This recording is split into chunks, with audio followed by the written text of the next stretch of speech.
ஆகாசத்தை நான் பார்க்கிறேன், ஆறு கடல் நான் பார்க்கிறேன்.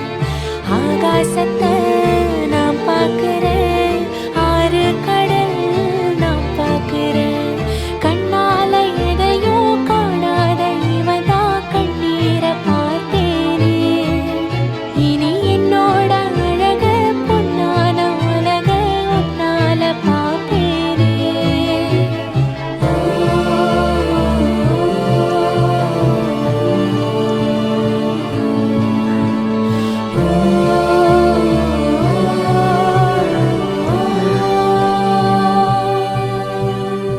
ஆகாசத்தை நான் பார்க்கிறேன்,